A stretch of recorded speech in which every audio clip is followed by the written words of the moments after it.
Hey guys, welcome all of you to 10 Minutes GK. This is Ramji Gupta. संपूर्ण भारतीय संविधान series का एक तीसरा वीडियो है और आज हम पढ़ने वाले हैं संविधान के स्रोत और विशेषताएं।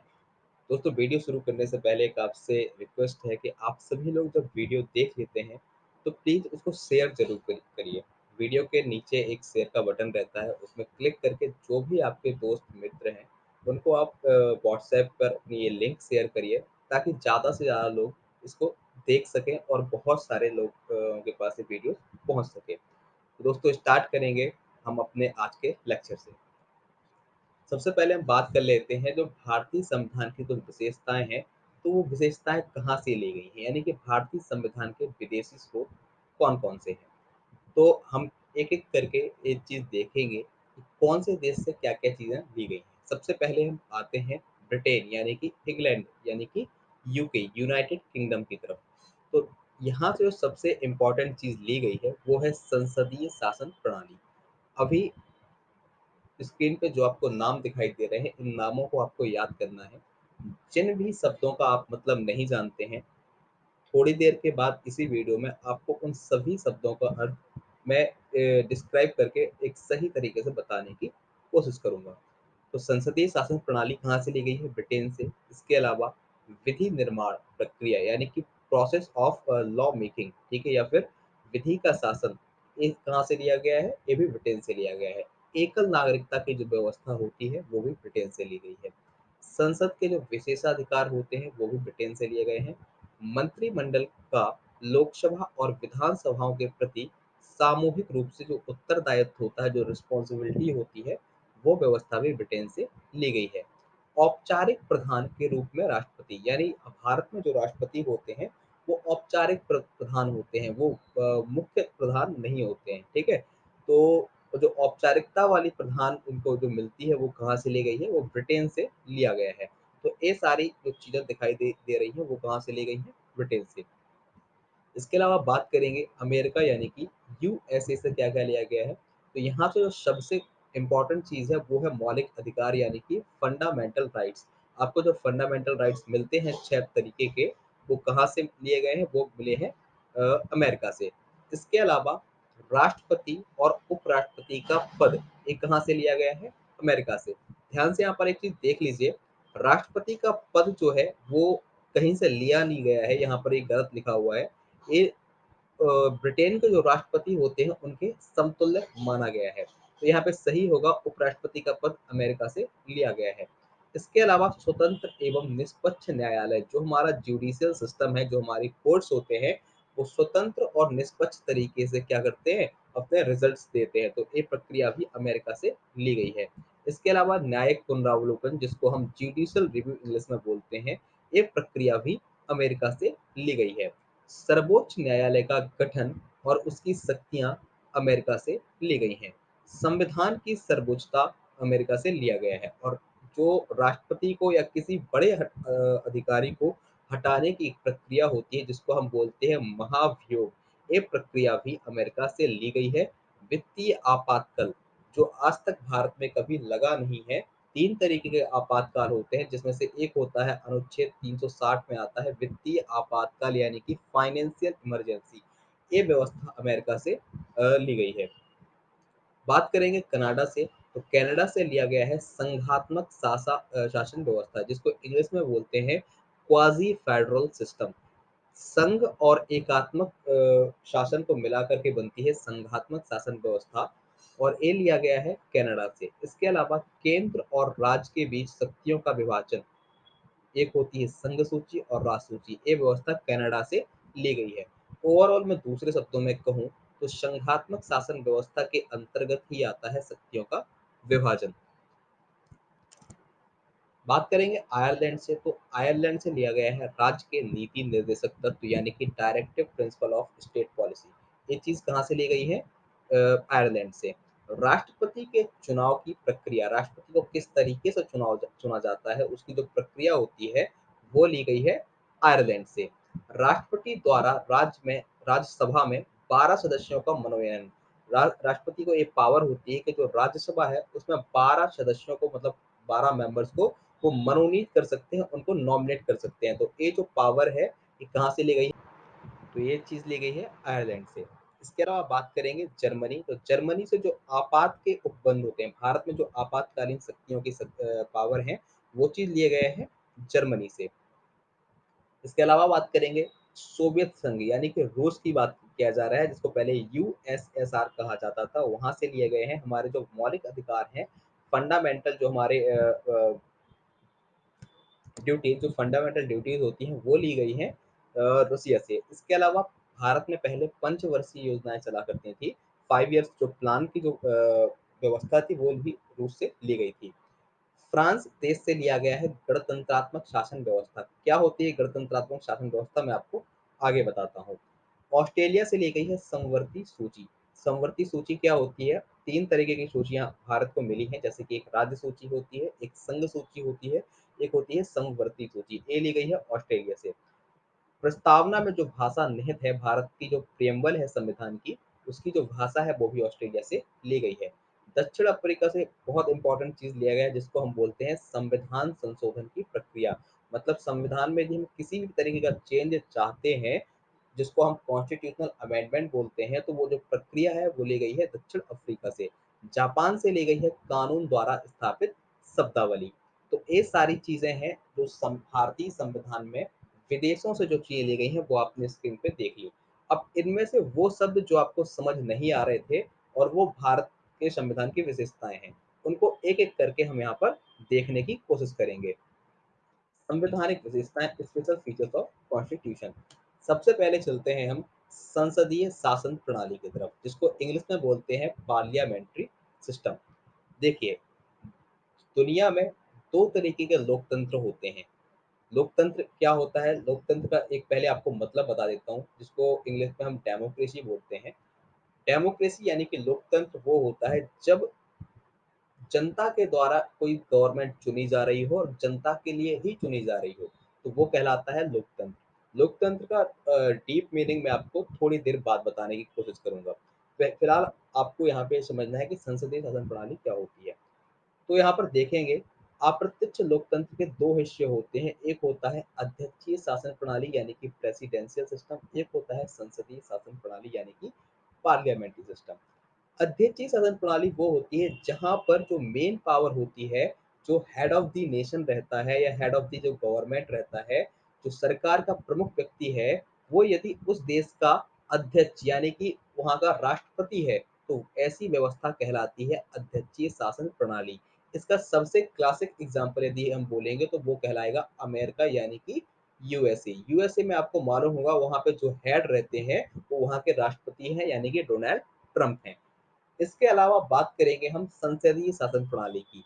एक ऐसी व्यवस्था जहाँ पर जनता के द्वारा चुनी हुई सरकार हेड ऑफ द गवर्नमेंट होती है। मतलब कि सरकार का जो प्रमुख पावर जो है, जो गवर्नमेंट की जो प्रमुख पावर है वो किसके पास है? वो मंत्रियों के पास यदि रहती है या तो ऐसी व्यवस्था कहलाती है संसदीय शासन प्रणाली। और संसदीय शासन प्रणाली के ही अंतर्गत एक स्टेटमेंट आता है, वो कहलाता है मंत्रिपरिषद लोकसभा के प्रति सामूहिक रूप से उत्तरदायी रहती है। यानी कि जो काउंसिल ऑफ मिनिस्टर है वो रिस्पॉन्सिबल है किसके लिए? लोकसभा यानी कि लोअर हाउस के लिए। ऐसी व्यवस्था कहलाती है संसदीय शासन प्रणाली, जहाँ पर मेन पावर रहती है मंत्रियों के पास और नाम मात्र का शासन रहता है राष्ट्रपति के पास। और इसका बहुत अच्छा एग्जाम्पल हम बोल सकते हैं इंडिया या फिर यूके यानी कि ब्रिटेन। ये व्यवस्था हमने कहाँ से ली है? ये ली है हमने यूके यानी कि इंग्लैंड से ली है, और इंडिया में भी यही व्यवस्था चलती है। तो ये चीज़ आपको क्लियर हो गई होगी कि संसदीय शासन प्रणाली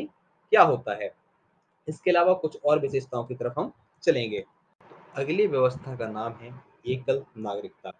एकल नागरिकता से आशय ऐसी व्यवस्था से है जिसका अर्थ होता है कि एक देश में एक ही जगह की नागरिकता रहेगी। एक ही जगह की नागरिकता का मतलब ये है कि यदि आप भारत के निवासी हैं, तो आप किसी भी राज्य के रहने वाले हों, आप भारतीय कहलाएँगे, आप इंडियन कहलाएँगे। जैसे कि एक एग्ज़ाम्पल देता हूँ, मैं एक मध्य प्रदेश का निवासी हूँ, तो इसका अर्थ यह नहीं है कि मैं भारतीय होने के साथ-साथ मेरे पास मध्य प्रदेश की नागरिकता अलग से हो, ऐसा नहीं होता है। एकल नागरिकता का अर्थ एक देश में कितने भी राज्य हों, वो सभी लोग इंडियन कहलाएँगे। उनको किसी राज्य की अलग से नागरिकता नहीं मिलेगी। लेकिन कुछ समय पहले तक भारत के जम्मू कश्मीर राज्य में जब तक अनुच्छेद 370 और 35 ए प्रभावी थे, तब तक वहाँ के लोगों को कुछ स्पेशल कंडीशन के रूप में जम्मू कश्मीर राज्य की नागरिकता मिलती थी। लेकिन जब से वो अनुच्छेद हटा दिए गए हैं, वो निरसित हो गए हैं, तब से भारत के संपूर्ण क्षेत्र में एकल नागरिकता का प्रावधान कंटिन्यू हो चुका है। यह अर्थ होता है एकल नागरिकता का। जहाँ पर दोहरी नागरिकता होती है जिन देशों में, वहाँ पर क्या होता है कि उस देश का नागरिक होने के साथ-साथ एक विशेष राज्य की नागरिकता भी उस व्यक्ति को मिल जाती है। लेकिन भारत में ऐसी व्यवस्था ना होते हुए एकल नागरिकता को अपनाया गया है और इस व्यवस्था को हमने कहाँ से लिया है? ये व्यवस्था ली है यूके यानी कि ब्रिटेन यानी कि इंग्लैंड से। इसके अलावा हम बात करेंगे संघात्मक शासन व्यवस्था। ये व्यवस्था आपको बताया है कि हमने कनाडा देश से ली हुई है। क्या होती है? इसको समझने का प्रयास कीजिएगा। ध्यान दीजिए पूरी दुनिया में जितने भी देश हैं, उनमें 2 तरीके की शासन व्यवस्थाएँ होती हैं। या तो होती है संघीय शासन जिसको हम फेडरल सिस्टम बोलते हैं, या होती है एकात्मक शासन जिनको हम यूनिटरी सिस्टम बोलते हैं। संघीय शासन का अर्थ ये होता है, जब मान लीजिए एक देश है और एक देश की जो शक्तियाँ हैं, उसको राज्य और क्या कर दिया, केंद्र में यदि हमने उसको विभाजित कर दिया, तो वो कहलाएगी संघीय शासन। मतलब कि जो देश की शक्तियाँ हैं, उसको क्या कर दिया, राज्यों और केंद्रों में बाँट दिया, तो वो कहलाता है संघीय शासन। जबकि एकात्मक शासन का अर्थ क्या है, उसके नाम से ही स्पष्ट हो रहा है कि पूरे देश में की जो भी शक्तियाँ हैं, जो भी पावर्स हैं, वो राज्यों को ना बाँटते हुए सारी की सारी शक्तियाँ क्या कर ली, केंद्र सरकार यदि रख ले, तो ऐसे शासन को बोलते हैं एकात्मक शासन। लेकिन हम भारत में रहते हैं, हमें मालूम है कि हमारे जो गवर्नमेंट की जो शक्तियाँ होती हैं, वो कुछ शक्तियाँ केंद्र के पास हैं और कुछ शक्तियाँ राज्यों के पास भी रहती हैं। तो हमने दोनों व्यवस्थाओं को ना अपनाते हुए इन दोनों का मिला-जुला रूप संघीय और एकात्मक से बना हुआ रूप हमने संघात्मक शासन अपना लिया है। तो ये चीज़ कहलाती है संघात्मक शासन। आई थिंक आपको क्लियर हो गया है। इंग्लिश में इसको बोलते हैं क्वाज़ी फेडरल सिस्टम और इसको हमने कनाडा के संविधान से शासन से लिया हुआ है। अगला एक व्यवस्था है जिसको हम बोलते हैं लिखित संविधान। कई देशों में, दुनिया के कई देशों में लिखित और अलिखित संविधान पाया जाता है। भारत में हमने लिखित संविधान की व्यवस्था की गई है। इसका अर्थ सिर्फ इतना है कि हमारा जो संविधान है, उसको बोलते ना हुए उसको लिखा गया है। मतलब जो भी संविधान के सारे प्रारूप हैं, उनको लिखित रखा गया है। अगली व्यवस्था की हम बात करेंगे समाजवाद। देखिए, दुनिया में 2 तरीके की अर्थव्यवस्थाएँ होती हैं। एक होती है पूँजीवादी अर्थव्यवस्था यानी कि कैपिटलिज़्म और एक होती है समाजवादी अर्थव्यवस्था यानी कि सोशियोलिज़्म। पूँजीवाद अर्थव्यवस्था का अर्थ क्या होता है? इसका मतलब है उत्पादन के समस्त साधनों में बाज़ार का अधिकार। मतलब यदि कोई कंपनी एक प्रोडक्ट बना रही है, तो यदि प्रोडक्ट उसने बनाया है तो वो अपने मनमाने दामों पर यदि वो उस प्रोडक्ट को बेचे, तो वो कहलाती है पूंजीवादी अर्थव्यवस्था। और समाजवादी अर्थव्यवस्था क्या होती है? उत्पादन के समस्त साधनों में सरकार का हक। यानी कोई कंपनी कोई प्रोडक्ट यदि बना रही है, तो उसका यह अधिकार ना होते हुए कि वो कितने में बेचे, ये पूरा अधिकार यदि गवर्नमेंट ले ले कि आप चाहे जो भी बनाइए, सरकार के यह अधिकार है कि उसका रेट डिसाइड करे। यदि सरकार उसका रेट डिसाइड करेगी, तो वो कहलाएगी समाजवादी अर्थव्यवस्था। समाजवादी अर्थव्यवस्था इसलिए अपनाई जाती है ताकि बड़ी-बड़ी कंपनियाँ मनमाने दामों पर सामान ना बेच पाएँ। भारत में हमने इन दोनों व्यवस्थाओं को हटाते हुए मिश्रित अर्थव्यवस्था को अपनाया हुआ है, जो कि पूंजीवाद और समाजवाद का मिक्सचर है। मतलब यहाँ पर क्या होगा कि जो कंपनियां अपना सामान बनाती हैं, वो अपने आप रेट डिसाइड ना करके सरकार से सलाह करके अपने रेट डिसाइड करेंगी। मतलब कि पूंजी सरकार और बाजार दोनों मिलकर के यदि काम करते हैं, तो ऐसी अर्थव्यवस्था कहलाती है मिश्रित अर्थव्यवस्था। ठीक है? लेकिन जब हमारा संविधान बना था, तो समाजवाद शब्द को हमने 42 में संविधान संशोधन 1976 के माध्यम से अपने संविधान में जोड़ा था और इसके कुछ प्रारूप हम आज भी अपनी अर्थव्यवस्था में और सामाजिक व्यवस्थाओं में अपनाते हैं। इसके अलावा हम बात करेंगे गणतंत्रात्मक शासन।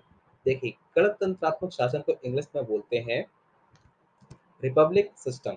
तो रिपब्लिक सिस्टम या गणतंत्रात्मक शासन का अर्थ यह है कि एक देश का जो संवैधानिक प्रमुख है, संवैधानिक प्रमुख का अर्थ होता है राष्ट्रपति।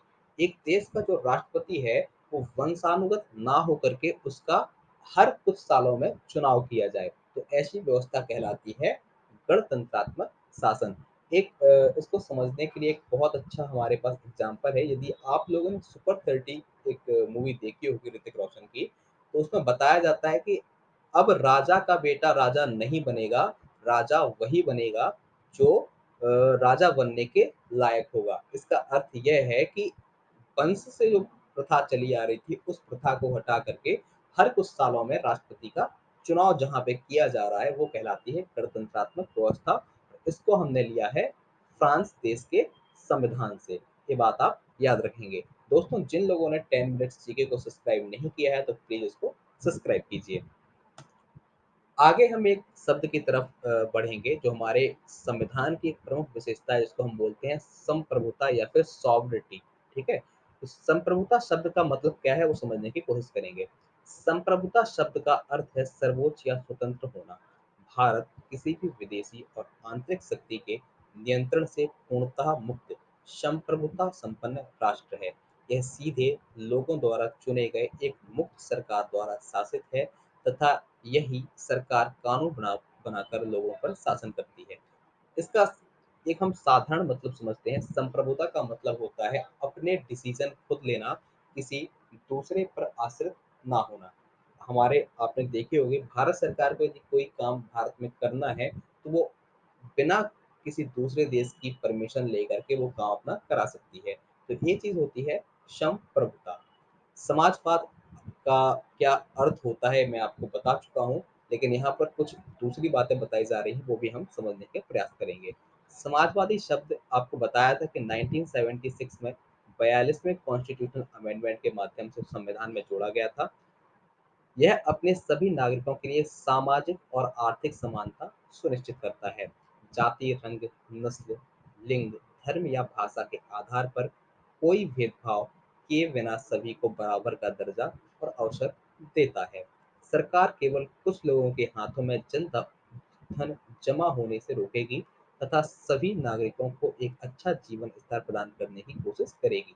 समाजवाद का जो मैंने अभी आपको अर्थ बताया था पिछली स्लाइड में, उसी को यहाँ पर थोड़ी सा एक्सप्लेन कर दिया गया है, जो कि आप समझ पा रहे होंगे। भारत ने एक मिश्रित फल का भाग आर्थिक मॉडल को अपनाया हुआ है। जो मैंने आपको बताई थी कि मिश्रित अर्थव्यवस्था अपनाई हुई है, वही चीज यहाँ पर बताई जा रही है। सरकार ने समाजवाद के लक्ष्य को प्राप्त करने के लिए कई कानूनों जैसे कि अस्पृश्यता उन्मूलन, जमींदारी अधिनियम, समान वेतन अधिनियम और बाल श्रम निषेध अधिनियम बनाया है। तो ये अर्थ होते हैं समाजवादी अर्थव्यवस्था के, जो जिसको 42वें संविधान में 42वें संशोधन के माध्यम से हमारे संविधान की प्रियम्बल यानी कि प्रस्तावना में जोड़ा गया था। अगली विशेषता की हम बात करेंगे, जिसको बोलते हैं शक्ति विभाजन यानी कि डिवाइडेशन ऑफ पावर्स। एक विशेषता मैंने आपको बताई थी संघात्मक शासन व्यवस्था यानी quasi federal system. Quasi federal system का ही पार्ट होती है शक्ति विभाजन। इसमें क्या होता है, यह भारतीय संविधान का सर्वाधिक महत्वपूर्ण लक्षण है। देश की शक्तियां केंद्रीय तथा राज्य सरकारों में विभाजित होती हैं। दोनों सत्ताएं एक दूसरे के अधीन नहीं होती, वे संविधान से उत्पन्न तथा नियंत्रित होती हैं। यानी कि जो शक्ति विभाजन है, वो संघात्मक शासन व्यवस्था का एक बहुत ही महत्वपूर्ण पॉइंट है। इसके अलावा हम बात करेंगे पंथ निरपेक्षता यानी कि धर्म निरपेक्षता। ध्यान दीजिए, जब हमारा संविधान बना तो मूल संविधान में यह शब्द नहीं हुआ करता था। 1976 में संशोधन हुआ, जिसको हम बोलते हैं 42वां संविधान संशोधन। ध्यान दीजिए, जो 42वां संविधान संशोधन है, इतना महत्वपूर्ण अधिनियम है कि इसको हमारे देश का मिनी कॉन्स्टिट्यूशन यानी कि लघु संविधान भी कहा जाता था, क्योंकि इसके माध्यम से हमारे संविधान में बहुत से बदलाव किए गए थे। तो धर्मनिरपेक्ष शब्द संविधान के 1976 में हुए 42वें संविधान संशोधन अधिनियम द्वारा प्रस्तावना में जोड़ा गया। यह सभी धर्मों की समानता और धार्मिक सहिष्णुता सुनिश्चित करता है। भारत का कोई आधिकारिक धर्म नहीं है। यह ना तो किसी धर्म को बढ़ावा देता है और ना ही किसी से भेदभाव करता है। यह सभी धर्मों का सम्मान करता है व एक समान व्यवहार करता है। हर व्यक्ति को अपने पसंद के किसी भी धर्म की उपासना, उसका पालन और प्रचार करने का अधिकार है। सभी नागरिकों, चाहे उनकी धार्मिक मान्यता कुछ भी हो, कानून की नज़र में बराबर होते हैं। सरकारी या सरकारी अनुदान प्राप्त स्कूलों में कोई धार्मिक अनुदेश लागू नहीं होता है। पंथ निरपेक्षता, धर्म निरपेक्षता से आशय सिर्फ इतना है कि हमारा भारत की जो सरकार है, वो किसी भी व्यक्ति से उसके धर्म के आधार पर किसी भी प्रकार का भेदभाव नहीं करेगी। एक आखिरी और एक इम्पॉर्टेंट चीज़ बताता हूँ, लोकतंत्र क्या होता है? लोकतंत्र आपको वैसे मैं बता चुका हूँ, एक ऐसी सरकार जिसका चुनाव जनता के द्वारा किया गया है। मतलब कि पीपल के माध्यम से क्या हुआ है, गवर्नमेंट का चुनाव हुआ है। और किसके लिए हुआ है? चुनाव भी पीपल्स यानी कि जनता के लिए ही हुआ है।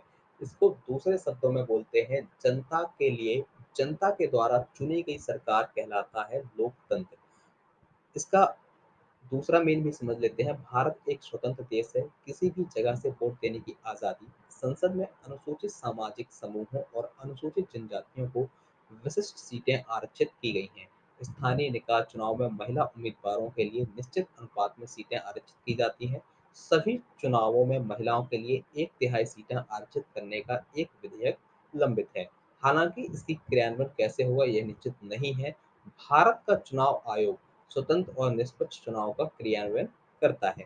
लोकतंत्र से आशय सिर्फ हमारा इतना है कि एक ऐसा देश जहाँ पर किसी भी प्रकार की राजशाही ना चलते हुए या किसी भी प्रकार का वंशानुगत अधिकार ना चलते हुए, हर कुछ सालों में वहाँ पे यदि चुनाव होते हैं या जनता के द्वारा सरकार चुनी जा रही है, तो वो कहलाता है लोकतंत्र। तो ये सारी चीज़ें आपको सही तरीके से क्लियर हो चुकी होंगी। ऊपर एक क्वेश्चन आएगा, यदि आप चाहें तो इसका जवाब दे सकते हैं। यहाँ पे आई बटन में यहाँ पर क्लिक कीजिए और यहाँ पे क्वेश्चन का आप जवाब दे सकते हैं।